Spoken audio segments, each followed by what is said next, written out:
Perfect. All right. Well, thank you very much for the opportunity to talk about this important topic. And this is something that is very near and dear to me because of my career. So starting right actually after 9/11, I got involved in counterterrorism. I was working in Miami doing counterterrorism work, doing critical infrastructure protection, doing, it was called the Sea Marshal program, where we would, as a federal law enforcement officer, I would get on the cruise ships, and I would actually ride in the pilot house of the cruise ship as it comes into the port of Miami, just to ensure the safety of the captain and staff, and of course of the people. So this is something I've been involved in a long time, and I've had personal experiences in counterterrorism. In fact, shortly after 9/11, actually apprehended a terrorist that was working, and it was a would have been a domestic terrorism incident. So, I was working in Miami, and I got dispatched. It was maybe a year after 9/11, and it was at the height of the See Something, Say Something campaign. And a ship captain that was in charge of a tour boat had contacted the 1-800 number and said that he has somebody that is suspicious that is on his boat, and it was raising concerns about terrorism. So I was dispatched to this boat. Well, it was still out there. I was in the Coast Guard. And I stopped this boat, and sure enough, there's an Afghanistan national that had been taking pictures of the base of the Dodge Island Bridge, which is the Port of Miami Bridge. And he had asked the boat captain how close he could get to the port without on a jet ski without being stopped. And that was what raised a suspicion. So when I had interacted with him, I asked to see his phone, and I looked at the pictures, and they were not normal tourist pictures. They were pictures of the base of the bridge, of law enforcement that had been out there providing protection to the port. And it definitely raised my suspicions. What I did was I detained him. I took him actually to the port of Miami, and I took him to, at that time, we hadn't crossed over yet to Customs and Border Protection. It was still INS. And so I had taken him there, and I said, I think this guy is here illegally. He's raising my concerns. What can you tell me about him? Well, when I brought him in there and they ran his name, all the bells and whistles went off. Now, all of a sudden, all of these, three-letter agencies were coming in. The FBI showed up. We were there for a total of 4 hours. And 4 hours later, the FBI told me, they said, okay, you can take him where you found him. And I was like, well, that boat's gone because this is now into the evening. But I can take him to where his car is, his rental car. And I was really surprised that, they spent 4 hours interrogating him and then, or having me, release him. But I did what I was told. I released him. And then about 2 months later, I was watching the news, and I looked up and I saw that guy's face. And it was a national news story that this individual was arrested for attempting to purchase explosives to blow up the port of Miami. And what it turned out to be was the FBI recognized that he was a potential terrorist threat. They released him, but then they had the FBI in New York, because he was a New York taxi driver, approach him and befriend him. And that is who he attempted to buy explosives. And he specifically stated that his intent was to blow up the Dodge Island Bridge, Port of Miami. So that was my experience with catching a terrorist, and I think he's probably out of prison by now. But so this is something that that is near and dear to me. So a little bit about me. So I am actively involved really in counter human trafficking. Human trafficking is really, for the last year, has really been what I've been involved in, right? So this is a picture of me testifying for the United States Senate. I've served as a consultant a total of 9 times in the last year to committees on both the U.S. Senate and on the U.S. Congress side. Now, a lot of that involves child trafficking and not so much related to this topic, but the two actually intertwine. So, going and speaking to our representatives and articulating that, what is going on at the southwest border is creating not only child trafficking at unprecedented levels, but a risk of terrorism. So there's actually a future presentation that we have coming up where I'm going to talk specifically about how the southwest border contributes to terrorism, but I just briefly wanted to touch on it. So I pulled these statistics today from the Customs and Border Protection website. This totals 8,724,304 people that have come into the United States illegally through the southwest border since 2021. Now, what's interesting about that, doing this work on the border, and I'm going to tie it to domestic terrorism here, is right now, if you come in through the border illegally and you claim asylum, it's a matter of fact. I don't think it, I know it. It's a matter of fact that you are given a court date 4 to 7 years in the future and you are released. That's a fact. And so I spent a lot of time on the border. I talked to many migrants that have gone through this process, and they're all telling me 4 to 7 years they've been given a court date. They have no intention of going to court. So after that, what happens is if they have family and money, they go to their destination. If they don't, then they often go into shelters where they're given free housing, free food, in some states, free medical. And so 8,724,000 people have gone through this process since 2021. However, according to Border Patrol, there are 2 million people that are gotaways. What that means is they were seen on camera. There's cameras all up and down the border. So they were seen by Border Patrol on camera and snuck into the United States and have never been processed. So my question is, okay, well, if I know I'm going to be given free food, free housing, free healthcare, a free phone, by claiming asylum, well, why would 2 million people not take those benefits? Why would they still come under, in the United States under the cloak of darkness? And that's a very simple answer, because of their intent, right? And because of their history, right? When I'm on the border, and again, we're going to talk about the border in a couple of weeks, but we're going to talk about thousands of identifications that are down there that are just scattered across the border. And the reason why they're there is because those people, the cartels, discarded their identification because they're given a new identity. Their history, their past, who they are is erased. They're given a new identity. They're a new person. And when they approach the Border Patrol, they can claim to be Mickey Mouse, and that's what the name is. They're going to be entered into the Border Patrol database. And I tell you this coming directly from Border Patrol. So that is the level of protection that exists in terms of people coming into our country illegally. So out of the people that are coming here and not getting caught, that are intentionally avoiding the system, 8 million people, when they come into the United States, they approach Border Patrol. They want to get caught because they know they're going to be processed, given a court date for 7 years, and released. So why would 2 million people come in without accepting those benefits? A lot of them are gang members. So one thing the Border Patrol does is they look for tattoos. And so if somebody has a 13, which is MS-13, if they have a train, then it's assumed they're Tren de Aragua, which is the Venezuelan gang that you're hearing a lot about.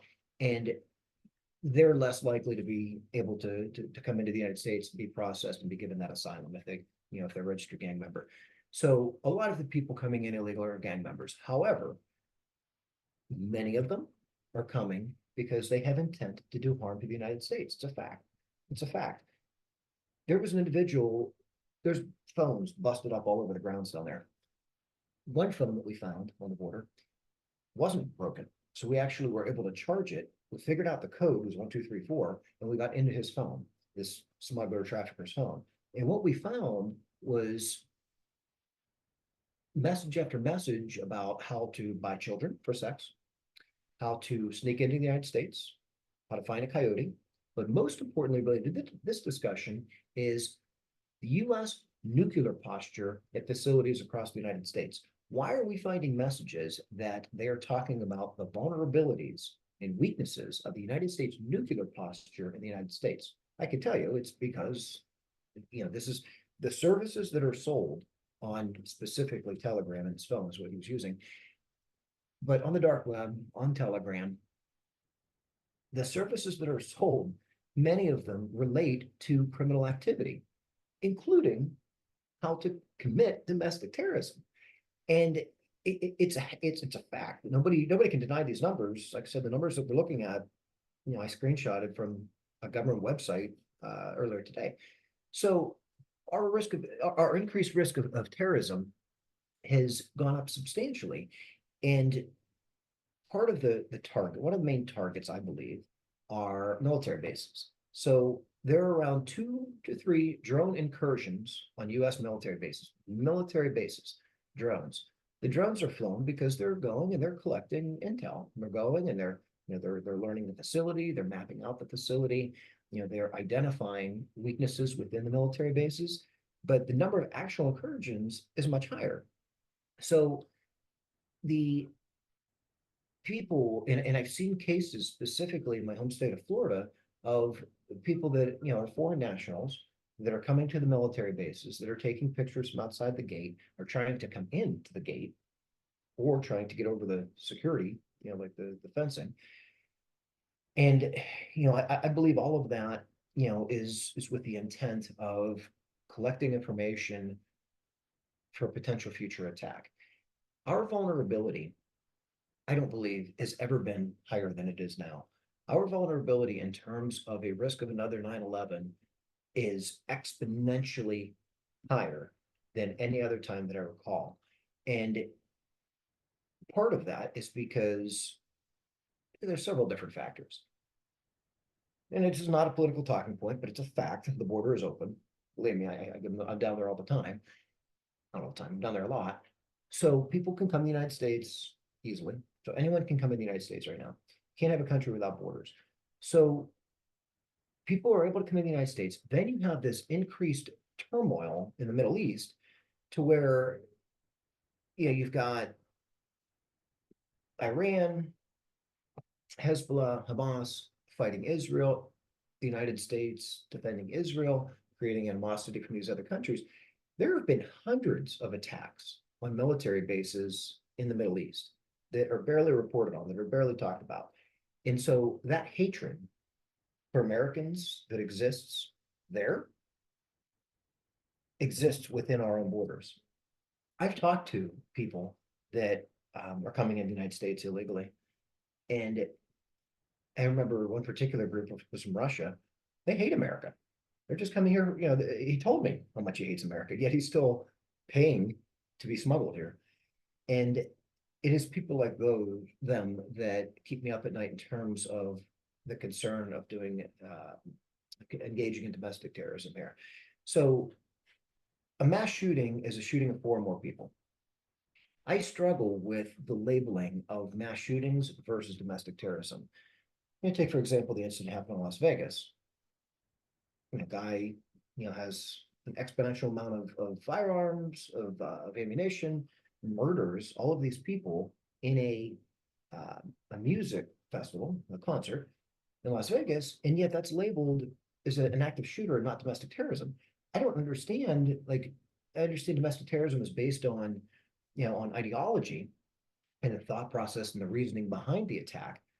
But the attack, whether it's domestic terrorism or in this case, what was labeled as an active shooter, either way, it's the same end result, right? So, I think if we were to label all of the active shooter incidents that happen each year, many, many, then if we were to label that domestic terrorism, which is really what it is, or what a lot of it is, then we would have to admit that as a nation that we have an exponential amount of domestic terrorism.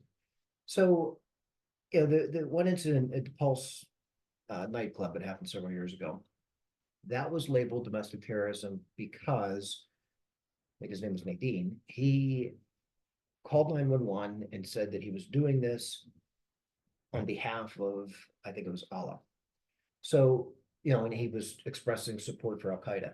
So therefore it got labeled domestic terrorism. But if somebody goes and shoots 50 people in a nightclub, I struggle with that, with the term domestic terrorism not being used more broadly.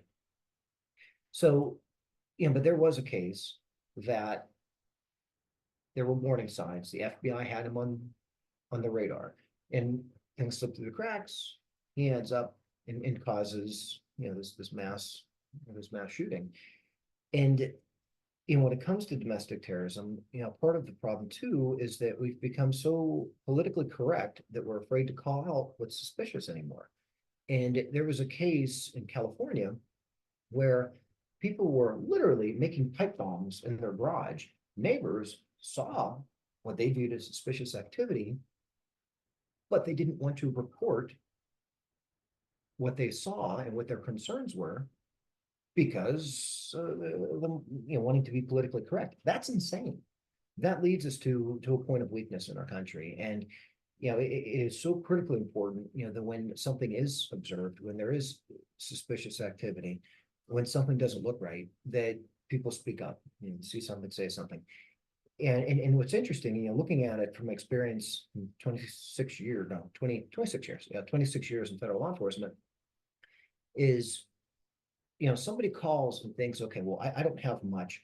I just see somebody making large purchases where I'm the clerk at, and they're making large purchases of fertilizer. Well, though that on its own may not be enough to move the needle, by reporting that and reporting and saying, it's not normal for somebody to purchase this amount of something that could be used with explosives. By reporting that, it's just adding a piece of the puzzle. So for law enforcement, it's just one more piece of the puzzle. There may be a whole bigger picture. Maybe the FBI, the JTTF, Joint Terrorism Task Force, is already looking at these people.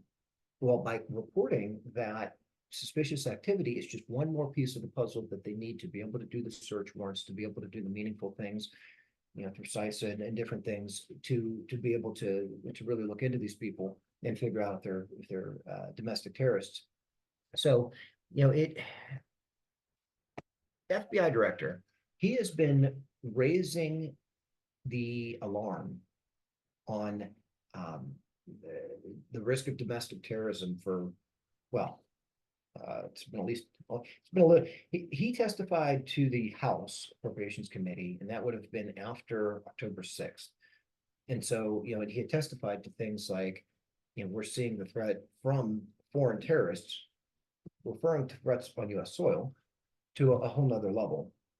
And, he actually made the statement in front of Congress where he said that, that he'd be hard pressed to think of a time where so many threats to public safety and national security were all elevated at once. And fortunately, nothing of significance in terms of a mass domestic terrorist incident has occurred. But when you have the FBI director testifying under oath before Congress that that it would be hard pressed for him over his career to think of a time there were so many threats to public safety and to national security all at once, that's dangerous. That's somebody that is getting out there ahead of the issues, getting out there ahead of something happening. And then if something happens, is able to say, hey, I warned everybody. I went before the Congress and I testified that, that these risks are elevated, they're here, they're far more substantial than what people are talking about, what people know. So, with the Middle East turmoil, coupled with the FBI director making these statements, we really are at a substantial risk that we haven't seen since 9/11. For the last at least 10 years, the thought has been lone wolf attacks, right? So somebody sympathetic to Al Qaeda, ISIS, ISIL, whoever, being sympathetic, being brainwashed, being radicalized by things they're reading and seeing on the internet and in different sources, then they go out and they create an attack, very similar to the Pulse nightclub. I would argue that that's no longer our biggest threat anymore. I think our threat now is a coordinated attack, a well-funded attack, an attack that, if we learned anything from 9/11, that these guys planned, these guys took their time, these guys struck at a time when America wasn't looking. And I think that is our bigger risk. I think today in itself, is a day of heightened risk for sure, and being election day. But maybe something happens, maybe something doesn't. I hope it doesn't. But the fact is that our risk of domestic terrorism, is exponentially higher than normal times. And again, these are statements made directly by the FBI director saying that that we've seen a rogue gallery of foreign terrorist organizations call for attacks against Americans and against our allies. Now, that doesn't mean that they attack that day, right? The calls for attack, the process of radicalization, it takes time. And the terrorists that are already into the United States, and we know that they are,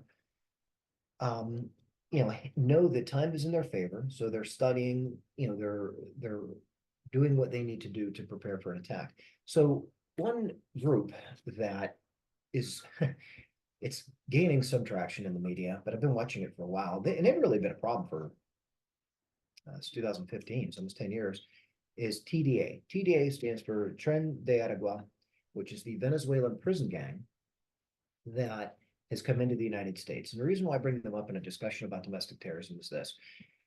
So this is not a gang. They're labeled on the news as a gang. It's not a gang.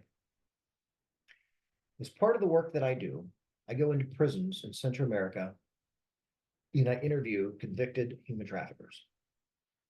Been doing this for several years. I have a rapport. I have somebody that was a former Sinaloa cartel member, affiliate. He was a Mexican mafia member, convicted murderer in California, and then was deported back to Central America. I talk to him almost on a daily basis. And the reason why is, though he's no longer in this game in terms of sex trafficking and drug trafficking and murder and crime, he is able to make a phone call to people that still are in it.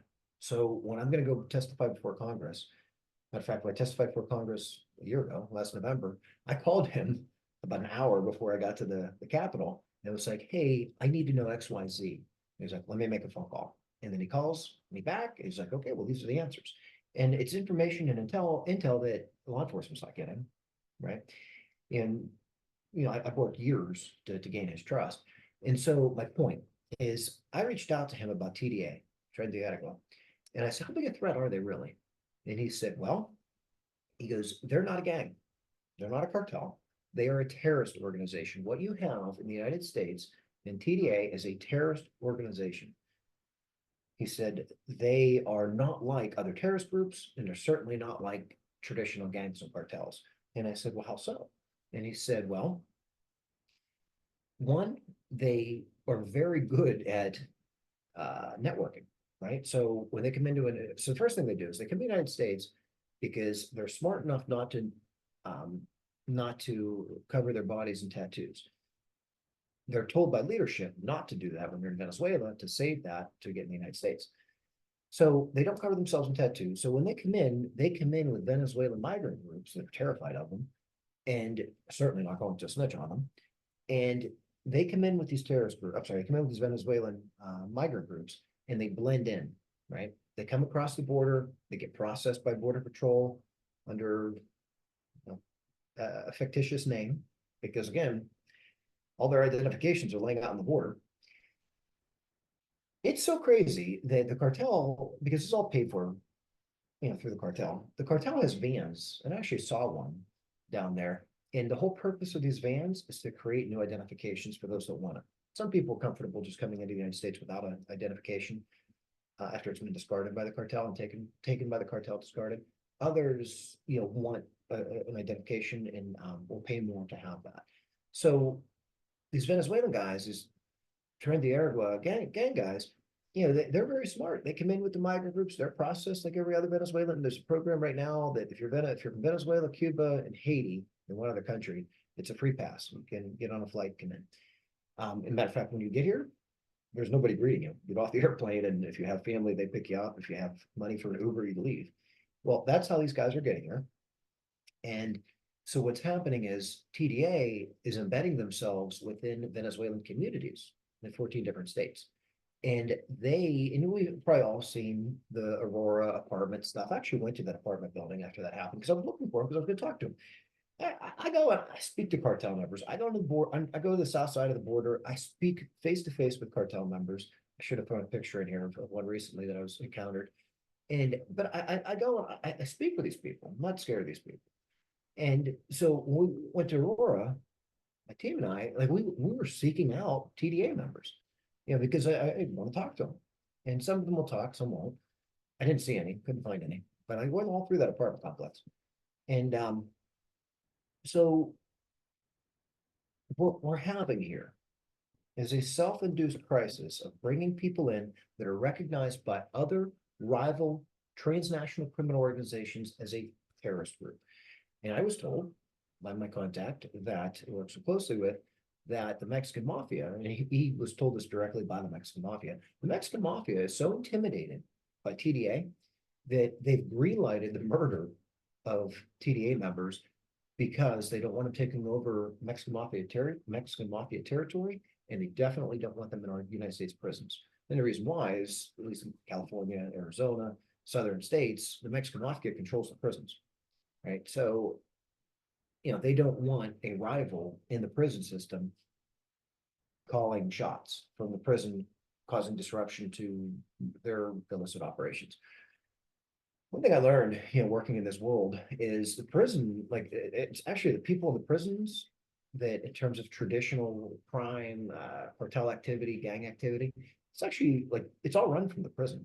So like El Chapo, being in prison, unless they're making, an example out of him, unless they are making him so that he doesn't have the normal rights a prisoner would have, he's still going to have exert some level of control. Not a lot, but some. And in other prisons that I've been to, like, I mean, I've seen it.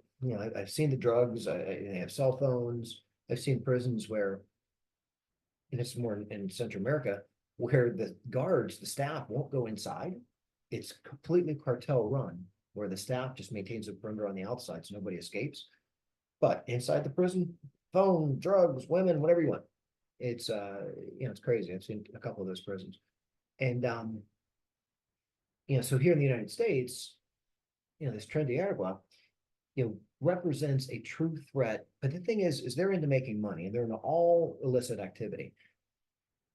Where it becomes domestic terrorism is where, they are being contracted by somebody to create a mass casualty event.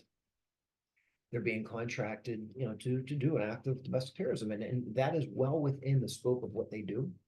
And so if somebody that is sympathetic to Hezbollah, sympathetic to Hamas, wants to create havoc in the United States, they can contract and pay TDA to do it.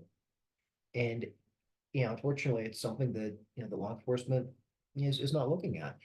The other thing, speaking of domestic terrorists that are organized, that are well connected, is they communicate, they manage finances, they manage their operations, their illicit operations to fund their, their activities. They do it all through the cloud. So talking to these criminals in prison and elsewhere, I've learned that, the cloud is really where all the information is. If you want to know about, how, a terror cell in the United States getting funded, it's all through the cloud. They all these transnational criminal organizations communicate via the cloud. And because there's so much security around the cloud, it's not something that law enforcement is able to tap into. So when I testified for the Senate in July of this year, I explained, I was like, the one big thing that everyone is missing is all of this information on the cloud. And now that's more related to child trafficking, but it's also related to terrorist groups that are in the United States that are well funded, that are well organized. So we're not talking about the lone wolf people. We're not talking about somebody that, is watching some type of programming that is radicalizing them. We're talking about actual cells that have come into the United States illegally. Government doesn't know where they're at, and they're communicating and getting funding, and they are managing their plans via the cloud. And it's it's something that, if we look back to 9/11, after 9/11, we figured out that the law enforcement agencies, the federal agencies, CIA, the FBI, it was before DHS, but these different agencies weren't talking, right? They weren't communicating, they weren't sharing information. And somebody that has spent over 2 decades of federal law enforcement, I can tell you that is very much still the case. They say it's not, but it is. The FBI may be watching somebody. Local law enforcement is watching the same person, but they're not communicating. Now, the way that we try to get around that in terms of domestic terrorism is the JTTF program, which is Joint Terrorism Task Force. Basically, that's designed to fix that problem. So that's where local law enforcement agencies will have officers act as representatives, detectives act as representatives on the FBI's Joint Terrorism Task Force, with the sole purpose of making sure that they're not cut out of the loop, making sure that they're getting the information. And so the problem is, I think we have 32 maybe, I don't remember the exact number, it's not many JTTF programs. But the ones that we do have, we have one in New York City, we have one in Chicago, Los Angeles, they're very effective, right? I remember, working in law enforcement, I got a call from a lady who explained to me that her husband is in the United States. They live together. This is Miami. And he hates America and intends to engage in some act of terrorism in the United States. And she told me all this. I was like, huh, okay. So she was so terrified of him, she was afraid to go home. And it was a bit of a mess. So what I did was I actually called out the Joint Terrorism Task Force to interview her. And they were like, yeah, we're looking at him when he came to the United States. He's on the radar, he's on the watch list. And he, sadly, it's a terrible end of the story, but he, I don't know how, she must have told him, but he found out that she was talking to us about him and about his radicalization and his intent to commit terrorism. And so she fled from him. He chased her to the police station and shot and killed her in the parking lot. And so he ended up getting arrested for that. So he never actually committed a terrorist attack. But these things are out there. You're never gonna hear about that. You're not gonna hear about that on the news. You're not gonna hear about that. These incidents, these near these cases that somebody intended to engage in terrorism, that intended to to engage in domestic terrorism. It's very rare you're going to hear about these cases because it is kind of going back to the active shooter thing. If we were to call it really what it was, and if we were to make the public aware, the public would become aware of how unsafe we really are. And you're looking at, speaking of New York, Times Square, I was talking to a counterterrorism officer up there, and he was explaining to me, he goes, we're not able to stop it. He said, if somebody intends on engaging in domestic terrorism at Times Square, he goes, we're going to be reactive, we're going to engage with the person. But if you think of the millions of people that go through Times Square, they're not able to control that. They're not able to mitigate in a meaningful way those risks. We've had situations where the water supply has been targeted. Barely makes the news. We've had cases where there have been cases thwarted and prevented that would have resulted in a mass casualty associated with domestic terrorism. And again, because of the amount that exists and occurs, it's not well televised. It's not well relayed to the public. But I can tell you, as somebody that works in this field every day, and certainly when I was in law enforcement, like these, the risk of domestic terrorism exists. It exists at an unprecedented level. And people ask me, well, so what can we do? What can the general public do? And the simple answer to that is to report what you see, right? If in so many times there's been warning signs, right? So there have been people that go and engage in domestic terrorism, and then when the FBI looks into them and they pull their social media, they see all these, it's not just the domestic terrorism, it's school shootings and other acts of crime. Law enforcement goes and pulls their social media, and there's this guy's been talking, this kid's been talking about it for months. Yet the friend group, the family, didn't report it. Had they had reported it, they could have prevented a tragedy. So, I think it really starts with being aware that the threats exist, and then two, making sure that we are reporting what we see. Because again, from a law enforcement perspective, it's just one piece of the puzzle. It may look like not a big deal, and it may not look like much to the person, that's, again, that clerk where somebody keeps repeatedly coming in and buying products that can be used as explosives.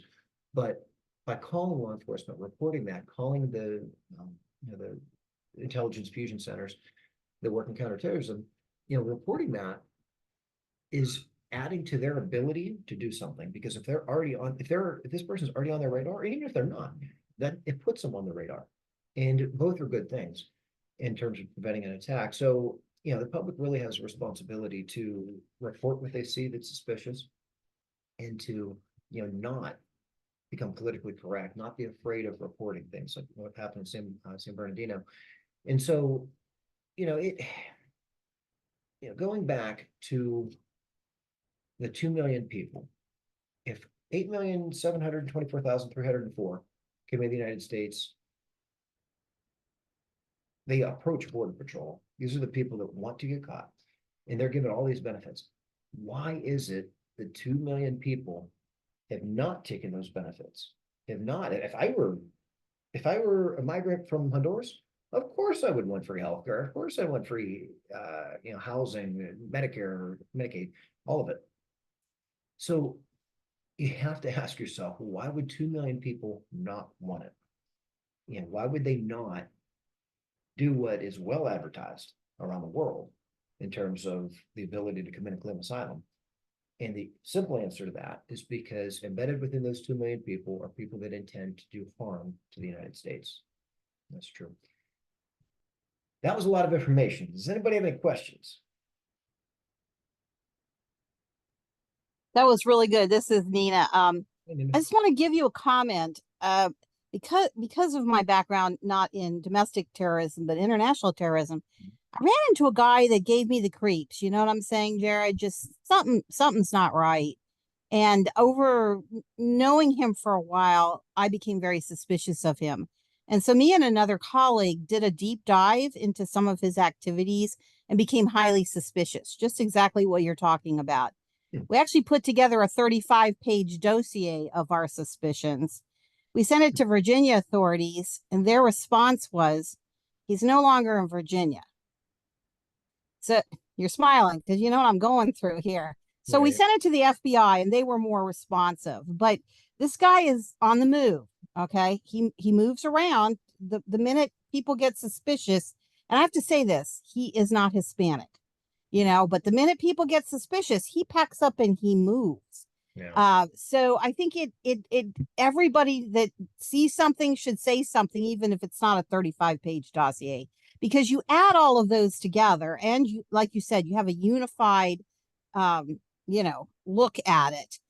But I don't want to say a fear, but my concern is that this individual, if things don't go the way he wants today with the election, might actually engage, or he and his little band might engage in some terrorist acts.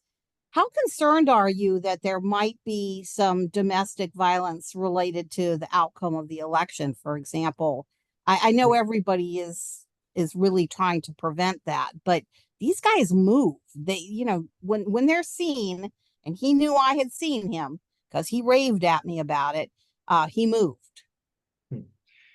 Great question. Yeah, I mean, there's, where there's smoke, there's fire. So, you're absolutely right in your suspicions, and I hope the FBI is taking it seriously. And one thing in dealing with the FBI on that counterterrorism case in Miami was, I was frustrated that they didn't arrest him and that they didn't tell me anything. They just told me to, to walk away from it, basically. But then they were actually doing something about it. They had an undercover FBI agent purposely get into his taxi in New York, build a rapport with them, take that time to flesh out that investigation. So, since you've reported it to the FBI, the movement is definitely concerning. That's somebody that, that has something to hide. So you're absolutely right, your suspicions on him.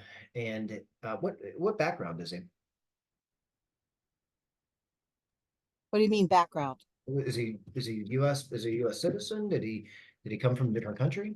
He came from a different country. He came from an Asian country. Okay. So what I'm seeing on the border in terms of, there's a short period of time, there are 30,000 people that came from China. You don't leave China without permission from China. So China is releasing people.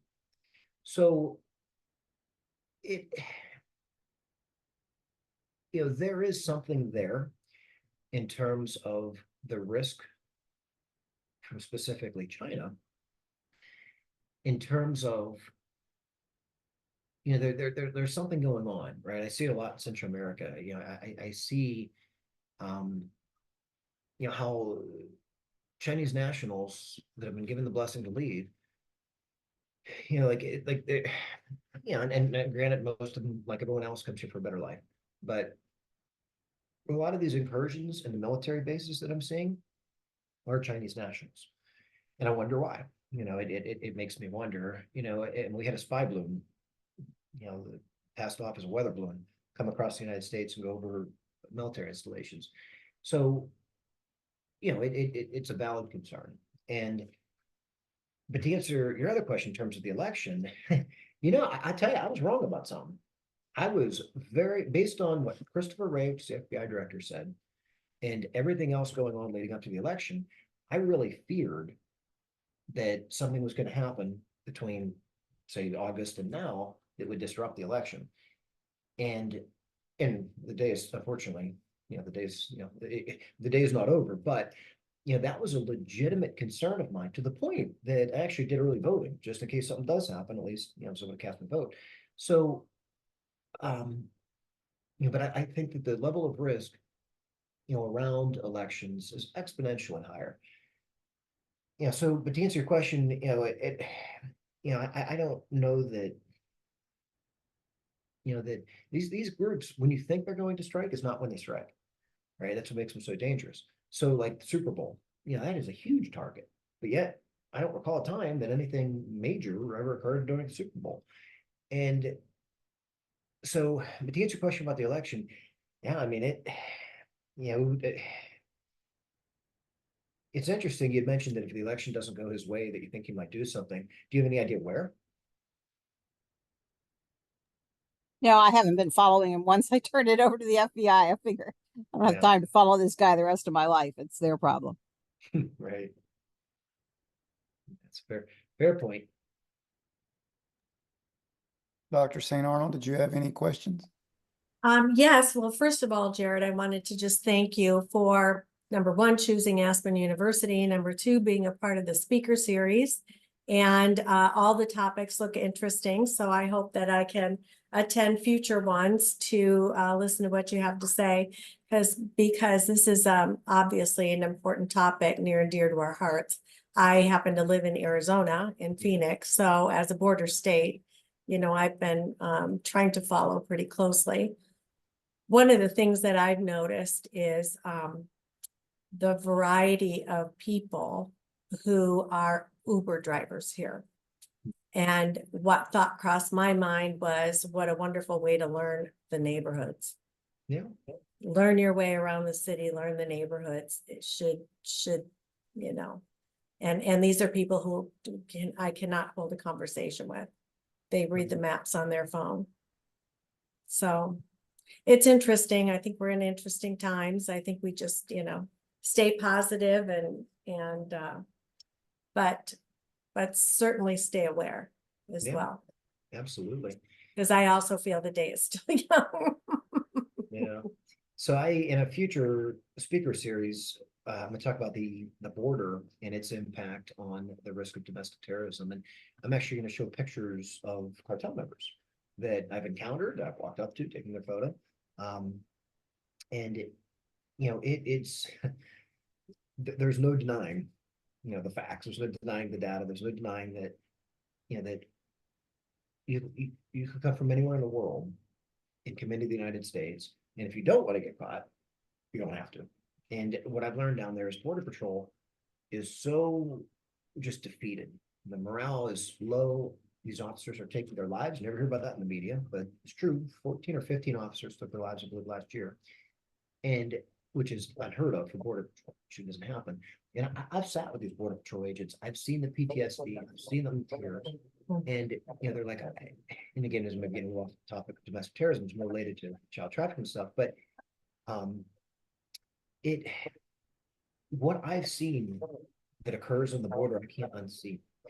And I know Allie Hopper, which is my research partner, in the spring, she's going to be doing some speaker series events specific about the border, about our work on the border, about what we've seen on the border. So I'm trying not to get too involved in it. But No, but anyone who lives at the border, I mean, we knows, know the children.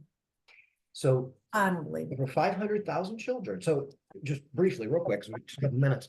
Speaking of the children, so I'm very passionate. Oh, I would give you that feedback in that, because I know everybody on here, and so we all love you.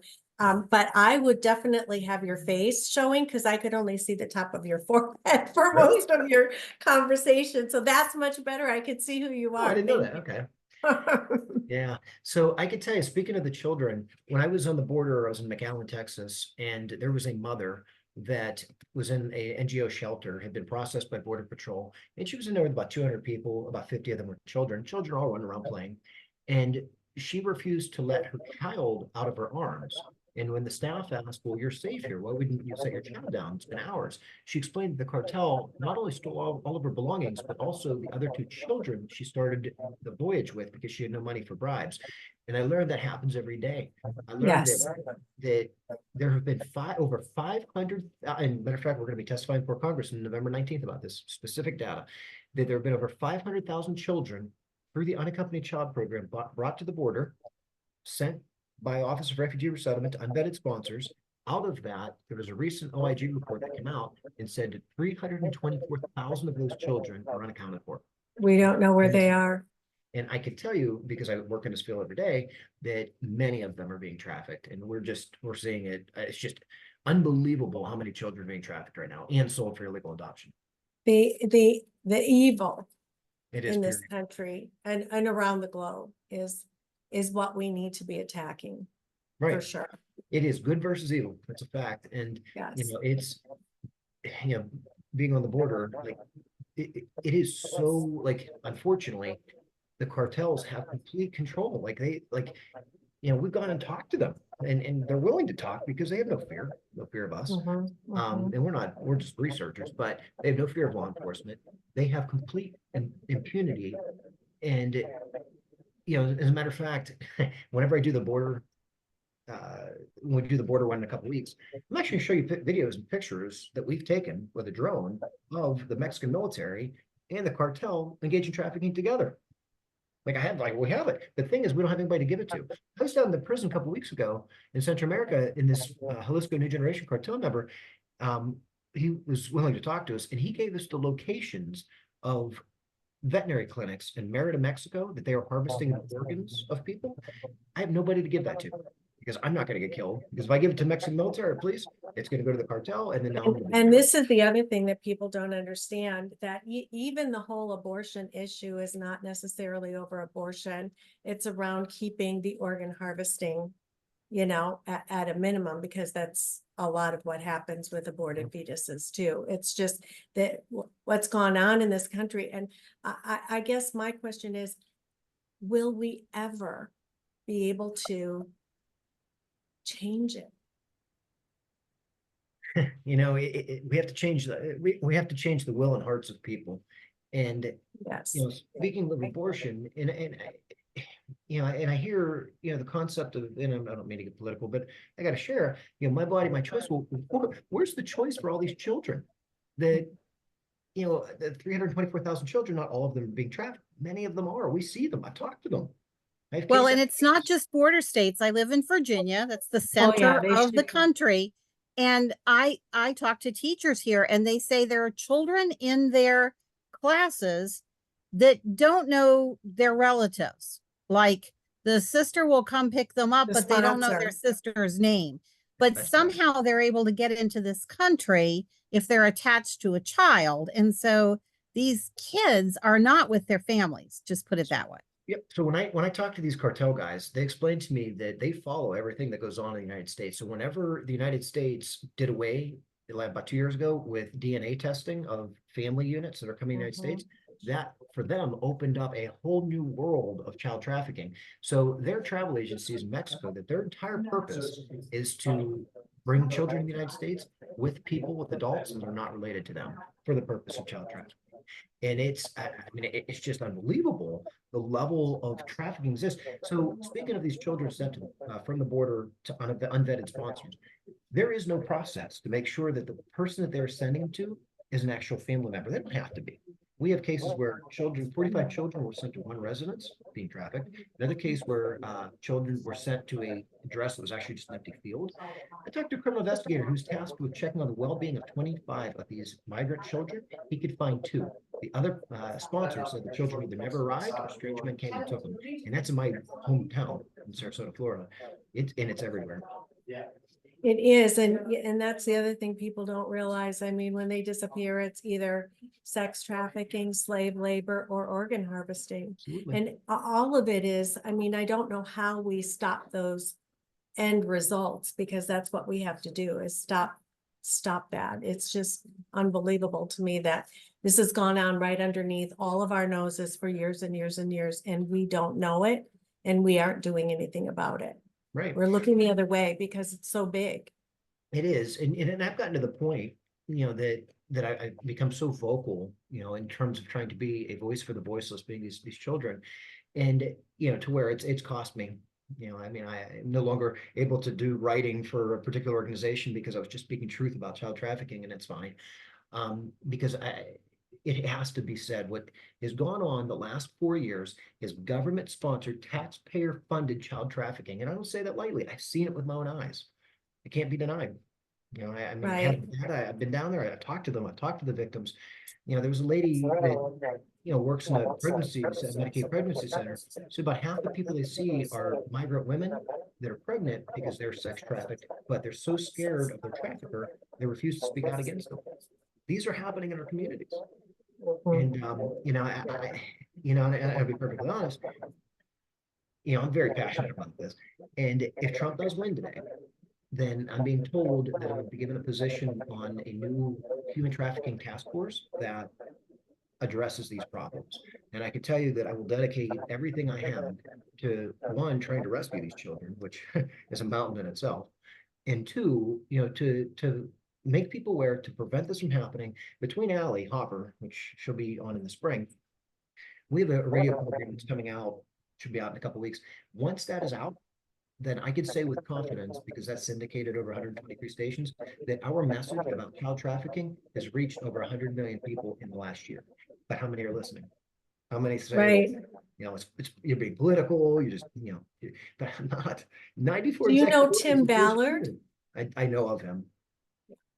Yeah, I only know of him too, just the work that he's done in the Sound of Freedom and he did a trying great to bring job. visibility. He did a It's great just job. more He people. really hurt his Yeah. reputation, and that saddens me. That's why I've been offered to meet with him, but I've kept my distance from him. There are several other people, and a lot of politics. I work with a lot of politicians like Grassley who really care about this issue. He's actually the national voice against child trafficking at the border. Is Senator Grassley, and 91 years old. He's still doing it, and so I partnered with several people around the nation, but again, Ballard hurt his reputation a couple of years ago with Underground Railroad, and therefore I keep my distance.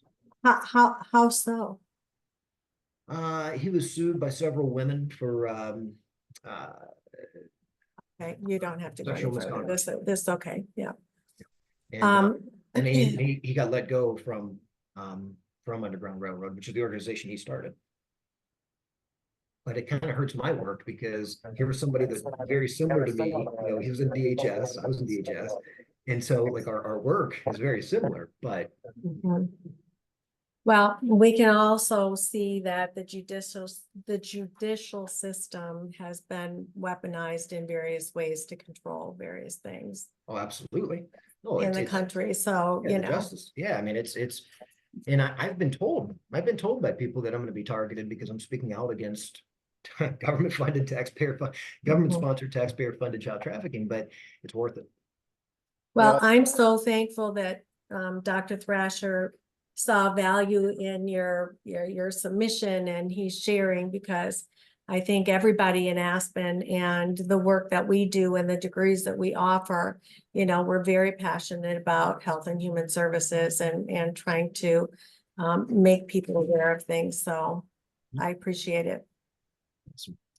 Yeah. Dr. Sadowski, thank you so much for your time. I have a whole page of notes here, and normally I do a brain dump at the very end, but I think I'll save some of it for your future presentations. I just want to remind all the viewers that this is a 4-part series. So Jared will have 3 more presentations on this topic, and the first one's usually an introduction, and then he'll get in, like he said, to actual videos and photographs and other interviews that he's had with people related to this topic. The topic is so vast and interconnected to other topics. I mean, like I said, we're talking about domestic terrorism, but we can also get off on human smuggling. That's another one of Jared's expertise. areas is human trafficking, and that's where he's testified in front of Congress multiple times. I think he said 9 times just this year. So And so, consultant, yeah, I served as yeah. a consultant, but I testified twice. Yeah. Either way, and this new opportunity that you may have on, working with the president to be on a human trafficking task force for our nation is quite an honor. And just like Dr. St. Arnold said, we're blessed to have you here and for you to share your knowledge with our students. So, and all the folks who show up for these faculty series or watch the recording. So again, thank you. We look forward to your next one, which will be in 2 weeks. So through November and December, Jared will finish his speaker series on this topic of domestic terrorism. If we weren't scared before that, we are now, right? Before you started presenting. And the most evil part of this, and we touched on it, any person who's mistreated is wrong, but when you harvest people's organs, Right. Right. And it's a I, new level of evil there. I perhaps shouldn't have brought that. Here's what I'm going to end with, though. No, but I have a All note on that too, because I've I heard know. Jared talk a lot about that. All we have to do is continue sending the love out that Aspen always has for all of its students and all of its faculty on a continuous basis, because I believe that that does affect and change things as well. So we just stay in that space. Yeah. And we talk about, what is a solution here? And usually the beginning of any solution, especially when it's so gigantic and pervasive and entrenched in what we've done for decades, is awareness.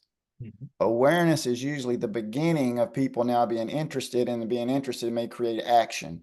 And so through your speaker series, Jared, you create awareness, because this now is recorded in, perpetuity. We're going to put it on our website, and you can share it through your social media and elsewhere, so that we can get the word out there about this threat. Yeah, well, thank you very much for the opportunity. Okay. We'll talk to you soon. Bye, everybody. Enjoy the rest Everybody, of your thank you. day.